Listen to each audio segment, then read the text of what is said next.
He says, I'm going to take your son. And I said, take me instead. This is Barbara, a devoted mother with an unbreakable bond with her 6-year-old son, Dale. Barbara cherished Dale more than anything and would have done anything to ensure his safety. But on November 14, 1974, their lives were shattered in an unimaginable way. That day, Dale, covered in blood and with deep marks on his wrists and ankles, knocked desperately on their neighbor's door. His mother, Barbara, had been abducted. The nightmare escalated on November 16th, when Highway Patrol Trooper Charles Eugene Campbell identified Barbara's stolen car in Perry, Florida, nearly 400 miles from their home. Trooper Campbell, who had been on the radio with dispatch, was about to pull over the vehicle when he mysteriously disappeared. By November 17th, the police were on the hunt for Paul John Knowles, a suspected serial killer responsible for over 35 murders nationwide. Knowles had crashed his vehicle into a ditch and fled into the forest. Despite an extensive manhunt, neither the trooper nor Barbara was found for over 5 months. Paul John Knowles, dubbed the Casanova Killer, had been spreading fear across the U.S., killing with a ruthlessness that left authorities helpless. His reign of terror might have continued indefinitely if not for Barbara, a woman whose survival story became legendary. Barbara, who had been born a twin, was a sharp contrast to her sister, Beverly, who suffered from cerebral palsy. Barbara's resilience and cunning were instrumental in her survival. She managed to outwit Knowles by manipulating his emotions and making him fall in love with her. Through sheer ingenuity and bravery, Barbara turned the tables on the infamous killer, ultimately escaping his clutches and bringing him to justice. Her harrowing ordeal not only highlighted her strength, but also ended the terror of one of the most notorious criminals in history. Throughout my whole lifetime, I always called her Bevy. We both knew each other's thoughts and inner feelings. She was the smart, funny person, and I was a serious person. Barbara and her twin sister Beverly shared a profound bond, though Beverly's cerebral palsy cast a shadow over their lives. From a young age, Barbara was fiercely protective and dedicated to ensuring Beverly could enjoy a full and happy life despite her limitations. After their father passed away, Barbara stepped up to support her mother, taking on extra responsibilities around the house with a cheerful spirit and a positive outlook. Life continued on its steady course until April 1968, when everything changed. It was a month that would shift the trajectory of Barbara's life in ways she could never have anticipated. When I brought Dale home from the hospital, he was the light of my life. He was so beautiful. I couldn't get over hugging and kissing and singing lullabies to him. I adored my son. After a heartbreaking split with the father, Barbara decided to raise her son, Dale, in her mother's house. It was the best decision of her life. Everything was perfect. It's May 1974, when tragedy first strikes the Mabee household. Barbara's mother dies. Both her and her sister, Beverly, are distraught by the loss. But as the months pass, they do their best to keep a lively home for young Dale, who is now 6 years old. What none of them know is that 1974 would become the worst year in all of their lives. Thursday, November the 14th, 1974 was like any other day to me. Got ready for work, Dale went and got ready for school, Beverly got her breakfast and was happy. After dropping off Dale at school, Barbara heads down to the radio station where she works as a copywriter. When it was almost noontime, I tried to call my sister at home and she didn't answer. And she always answered. At first, Barbara doesn't make anything of it and carries on with her day after work. She drives home with her son, expecting to see her sister as they both enter the house. They shout for Beverly, but get no answer. So I said to Dale, go look for Bevy, and I'm gonna go get some water, honey. Still goes across the house to look for his aunt. Barbara goes to the kitchen and walks up to the sink. All of a sudden, I had this horrible feeling. I had chills going up and down my arms. Maybe it was instinct, fear, but I turned around. And I see this man with a sawed-off shotgun. I was scared to death. At the same time, Dale runs into the kitchen and tells his mom Debbie is in the bedroom and she's bleeding. And I said, I want to see my sister. I want to see Beverly.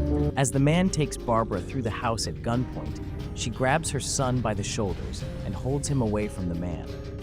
When they reach the bedroom, Barbara finds her sister Beverly hidden under the covers with a gag over her mouth. Once we loosened the gag, I put my hand on Bevy's shoulder, bent down and kissed her, told her how much I loved her and that we're going to be okay. But when Barbara pulls back the covers from Debbie, she discovers her sister is naked. That's when I lost it. I said, did you rape her? Because if you raped her, I'm going to kill you. The man with a gun starts laughing. He says he tried to rape her sister, but couldn't. Terror flashes over Barbara's face for what her sister had to endure. I said, I just cashed my paycheck. I said, I have money in my drawer in my bedroom. And I said, I'll give you the money and I'll give you the keys to my car. I said, just don't hurt us. And then he says, I'm going to take your son. No way would I let him take my son. And I said, take me instead.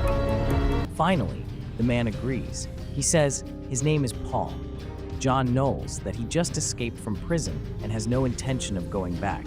He tells Barbara if she does what he says, he won't hurt her. But after what happened to her sister, she knows the man is lying. All she's thinking about is keeping her son safe. I just had to get out of the house with John and make sure that Beverly and Dale were going to be safe. Before they leave, the man who calls himself John ties up Dale in bed with his aunt. Barbara is terrified at the thought of leaving her family behind, tied up and helpless. But she has no choice but to follow what the man says. When he tied my son up, I told Dale to please act like a big boy. I said, we're going to be okay. The man grabs the car keys and the money and forces Barbara out the front door at gunpoint as they drive away in her car with John in the driver's seat. Barbara is still worried about what might happen to her son and her sister, but she has no idea the danger she's put herself into. Just a few miles away from Barbara's house, police recover an abandoned vehicle. It was stolen from a man named William Bates back in September. The man's strangled body was found months later in Ohio. Inside the stolen vehicle, investigators find credit cards and insurance cards that belonged to a man named Carswell Cars. Carswell Carr was also murdered in a double homicide along with his 15-year-old daughter Amanda in Georgia, just days before Barbara was abducted. It was the most bloody crime scene I'd ever seen. We figured a lunatic might have done it. The Carr home was found ransacked on November 6, 1974, nearly 500 miles away from Barbara's house. The 15-year-old girl had been strangled. Her father had been stabbed approximately 35 times. Back inside the vehicle, investigators also discovered the will of a man named Paul John Knowles. Little do they know, Knowles is a serial killer, driving aimlessly across the country, leaving bodies everywhere he stops. Old women, children, it didn't matter to him. When he had the urge to kill, whoever was there happened to be the victim. Knowles is suspected to have killed over 30 people in the last 5 months. And while police are doing everything they can to catch the killer, the man who left them a treasure trove of clues inside the stolen vehicle, they have no idea that Paul John Knowles is already driving away with his next victim. We were driving along. After he heard the news, he started getting agitated. And he had me turn the stations, and I was wondering, why does he want to hear the news? And then he said, I've killed people. I was terrified. So I started talking about the weather and anything that would come into my mind to get his mind off of that newscast. And I started talking about movies, beautiful songs of the 70s. I wanted to make him fall in love with me. I was trying to save my life and get back to Beverly and Dale. So I said, honey, do you want a cigarette? And he said, why are you calling me honey? I said, why not? You're not a bad guy. I said, you remind me of Robert Redford. He said, I do? And I said, well, you kind of do. You know, you're not bad looking. After that, he was very responsive in the way I was treating him. He asked me what I did, and I told him I worked in radio, and he said, well, what do you do in radio? And I said, I'm a copywriter. He said, "Oh, you know how to write?" And I said, "Yes." And he said, "Well, you think you know how to write a book?" And he told me that he wanted to be famous. And I said, "What do you want to be famous for?" And he didn't answer, and I didn't ask after that. He kept saying, "I've killed people." He was so evil. I just wish I had the guts to try to go and push him out the door, but I couldn't. I was too tired and too scared. More than 30 minutes after Barbara was kidnapped, 6-year-old Dale managed to free himself and untie his aunt. He ran to the neighbors for help, and the police were soon at the house. Investigators, alarmed by their findings, feared the worst for Barbara, as Paul John Knowles was known to be a disturbing and unpredictable serial killer. It appeared that he was an interstate traveler. He had a car from one place, a license plate from another place, credit card receipts and names from all over. We had learned enough about Paul John Knowles to feel that there was not going to be that much hope of finding her alive. They have to act fast. They create roadblocks, establish a search perimeter around the entire West Palm Beach area. Everyone is on the lookout for Barbara, a stolen car, a gold-colored Volkswagen, an easily recognizable car. The problem is, Paul John Knowles has already taken Barbara beyond the perimeter after driving northbound on Florida State Road A18 for nearly 70 miles. They arrive at a motel in Fort Pierce. John says he's too tired and he needs them to stay there for the night. That's when all hell broke loose. He parked the car in front at the office, and I said, "You can drop me off and then leave with the car." And he said, "Nope, you're coming with me." John points his sawed-off shotgun at Barbara and forces her out of the vehicle. Barbara is terrified. She knows she has to stay calm to make sure he doesn't get triggered. And he said, "We're married." I said, "I'll think of a name when we get to the front desk." He said, "But we're married." At the front office, John discreetly kept his shotgun hidden while putting his arm around Barbara's waist. He told the clerk they were Mr. and Mrs. Joe Smith.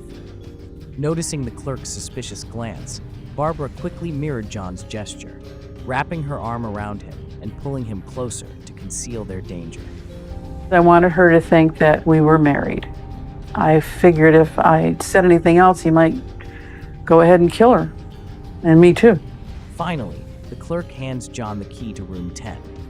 When they get inside, Knowles tells Barbara to get undressed right away, and she tells them she doesn't want to do anything. But he doesn't care. That's when he decided that he had to rape me. I was thinking of Dale and Beverly and everything but being raped. As Barbara lay helpless, struggling to distract herself from the horror, Knowles grew increasingly frustrated with his inability to perform. His anger erupted into physical aggression, and Barbara feared he was about to kill her. I said, "What are you doing?" And he shook his head and said, "I'm so sorry, I'm so sorry." Paul John Knowles is like Dr. Jekyll and Mr. Hyde. One minute he's calm, the next he's out of his mind. Barbara can't tell from one moment to another if she's going to be killed, and then No starts ripping the bent sheets into strips. He tied my wrist to the bedpost, and then he went and got my ankles and tied them. I was terrified, and I was praying to the dear Lord that I'd get out of this. I said, "Let me get home to Beverly and Dale," and I was dozing off because I was so exhausted mentally and physically, and then all of a sudden I saw my mother. My mother came to me in a dream, and she was like, "You're gonna be okay. You're gonna be okay. God's with you." That's when I decided that I was gonna do whatever I needed to do to survive. Barbara wakes to the sound of the news on the television, finding John beside her, intensely focused on the broadcast. She remains silent and motionless, sensing his readiness to strike if she makes a sound. As she raises her hand to see the TV, she sees her and John's pictures on the screen, along with reports of horrific crimes, which intensify her fear. Then, she hears that Dale and her sister Bobby are safe, bringing her a flicker of relief amid the terror. I thought, "Oh, thank God. I just started sobbing inside because I didn't want to upset Paul John Knowles. As John decides to go to bed for the night, he proceeds to tie Barbara's ankle to his, preventing her from making any sort of movements during the night. If she wakes him up, she knows she might be killed. Being tied up in the dark next to a killer, I couldn't get rid of the terror in my soul. On November 15th, Barbara has been missing for over 18 hours with no leads on her or her captor. The search for Paul John Knowles has become a national sensation, with every news outlet reporting on the kidnapping of a Florida woman by the sadistic serial killer. There are many more murders, making, in my opinion, Paul John Knowles the most heinous mass murderer in American history. We put out a nationwide alert for that car with that license plate and the fact that it was involved in kidnapping. Barbara's face is in every newspaper, but it might not be enough to save her. When John wakes up, Barbara has gotten little to no sleep during the night. Knowles proceeds to untie her and takes her out for a drive to a nearby restaurant. It was like a little diner, and we get seated in. I thought, well, maybe I can get loose. Barbara looks around for a way out, but quickly notices that John has put his shotgun beside him, hidden under his coat. Her plan to make a run for it vanishes. Then this elderly waitress comes over and waits on us. I was thinking to myself, why isn't anybody noticing us? We were on the news last night. I just couldn't believe that nobody had seen us on TV. And I knew at that time there was nobody to help me. She knows she has to keep on acting because he has the gun. And Barbara would not risk anyone else getting hurt if he was going to kill her. It would be her alone. After breakfast, Knowles drives Barbara back to the motel and again tries to abuse her once more. He's unable to perform, which makes him more furious this time. He is so angry that Barbara knows he is seconds away from killing her. So she does the unthinkable. She tries to calm him down. I had to do reverse psychology and make him think that he was really great. So he would calm down and not kill me. He says, I wish I would have met you before all this happened. After Barbara has successfully defused him, Knowles ties her up to the bed once more, saying he needs to go out and make a phone call. As he leaves, John locks the door and closes it behind him. Barbara tries her best to get rid of her ties, all the while praying for the chance to go home and see her son Dale again. This is when she notices something on the nightstand, the key to the motel room door. Knowles has locked himself out when he returns. Barbara can hear him struggling with the doorknob. She's filled with excitement, but also with fear. She doesn't say a word and waits as a doorknob shakes relentlessly, and then it stops. And after a few minutes, through the door, Paul John Knowles said, when they pick you up, don't tell them that I hurt you, and I love you. And then there was nothingness. Barbara stays silent, fearing Knowles might be outside the room, and waits anxiously. On November 16th at 7:30 a.m., after what feels like an eternity, she manages to free her hands and immediately calls the front desk, identifying herself and reporting her kidnapping by a serial killer. Moments later, the police arrive, and she is taken to the front desk where a phone call is waiting. It was Beverly, and she was crying, and she says, oh my God, you're okay.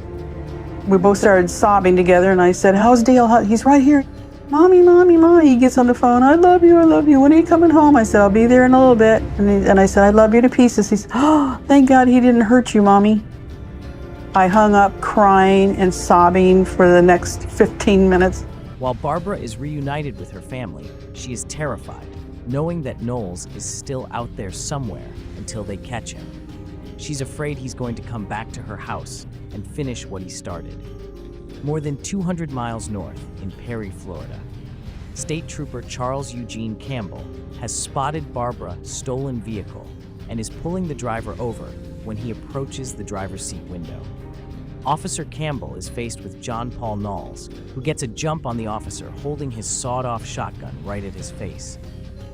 Barbara's gold-colored Volkswagen is left behind. The state trooper and his car go missing. The kidnapping of a police officer, state trooper, was unheard of. That was national news. Shortly after the patrol car was found by the side of the road, as investigators will later find out. Knowles used the sirens to pull over another driver, a man named James Meyer, a businessman from out of town. He then switched cars once again, while keeping both hostages in the back seat.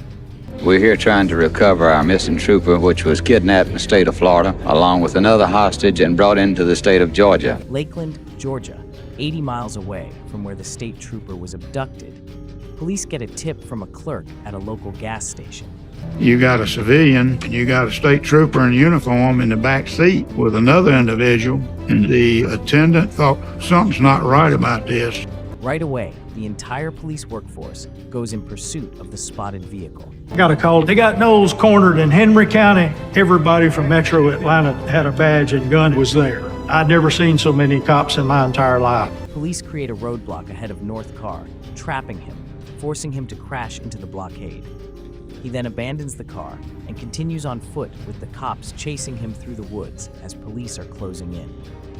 Gunshots are fired, yet Knowles manages to get away until one young man out hunting in the woods spots him leaning against a tree, bleeding from a gunshot wound. Paul John Knowles has given up, exhausted from the chase. You met him with the shotgun? And he had a shotgun. In the car. You said he could have killed you right now. Are you scared? No, not really. Although the serial killer is finally in custody, police are shocked to see neither of the hostages are inside the crashed vehicle, and Knowles refuses to tell authorities where they are. It was a relief to me when I saw it on the TV. I saw a magazine and it had on there the picture of Paul John Knowles, Casanova Killer, and I'm like, you've got to be kidding me. The news comes as a relief to Barbara and her family, but more than anyone else, she knows the man who kidnapped her and held her captive for over 36 hours has escaped from jail before. She still doesn't feel safe. I wound up one Saturday just losing it and scream bloody murder. And all I could hear in the distance was my son crying out to me, and I came to. Barbara is struggling with the memories of her ordeal. She knows she needs professional help, but there's one person that more than anyone else she wishes to open up to. I met Jim in 1973, but he was going overseas. We decided to keep in touch. You know, I started having feelings for him really early. But after everything happened, I wrote him a letter telling him several months later about the kidnapping. When I received Barbara's letter, it really hit me hard. I knew that she probably needed someone, and then the way I felt about her anyway, I was hoping that that person would be me that could help her through it. Barbara's greatest need is for Paul John Knowles to be stopped for good. On December 18, 1974, a month after her kidnapping, Knowles agrees to lead police to the murder weapon used on Officer Charles Eugene Campbell and James Meyer. Their bodies found tied to a tree in Pulaski County, Georgia, were shot with Campbell's gun. As Knowles, accompanied by two police officers, guides them to where he claims he dropped the weapon, he makes one final attempt to escape. They loaded Knowles up in the sheriff's car and were coming down I-20 into Atlanta when Knowles secreted a paper clip and picked his handcuffs on his belly chain. The man got a handcuff off and he went for my gun and he got his hands on my gun.